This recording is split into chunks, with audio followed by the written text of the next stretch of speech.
एक दुकानदार एक कलाकृति खरीदता है और उसकी कीमत में 48% की बढ़ोतरी करता है। वह ग्राहक को एक निश्चित छूट पर कलाकृतियाँ बेचता है जिससे पूरे लेन देन में 11% का लाभ होता है। दुकानदार द्वारा दिए जाने वाला छूट प्रतिशत कितना है? तो देखो इस सवाल को हम कितने खूबसूरत तरीके से करेंगे। पहले सवाल में ये बोला है कि उसकी कीमत में 48% की बढ़ोतरी हो जाएगी। तो जो कीमत है वो कीमत पहले 100 थी, 100 से बढ़ाकर उस भाई साहब ने कितनी कर दी? 148 कर दी।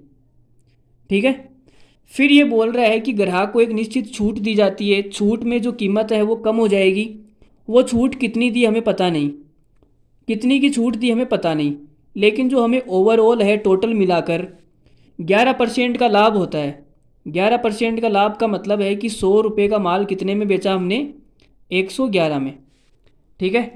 अब इन दोनों को गुणा करने पे मेरे पास में ये आएगा।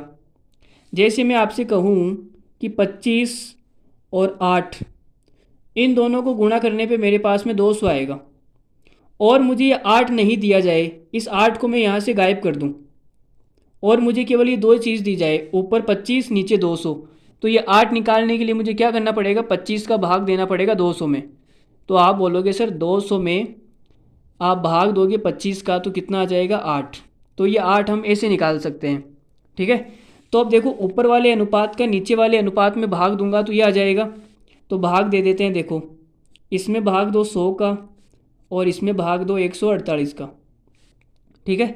तो आप देखो कि 100 से 100 कट गए, यहाँ पे 1 आ जाएगा और 1 से जब ये इधर गुणा होगा तो ये कितना आ जाएगा? 148 अनुपात 111। ठीक है। मतलब कि 148 की चीज़ आपने 111 में बेच दी तो आपने डिस्काउंट कितने का दिया? 48 में से 11 जाएगा तो कितना आएगा? 37। 37 का आपने क्या दिया? डिस्काउंट दिया।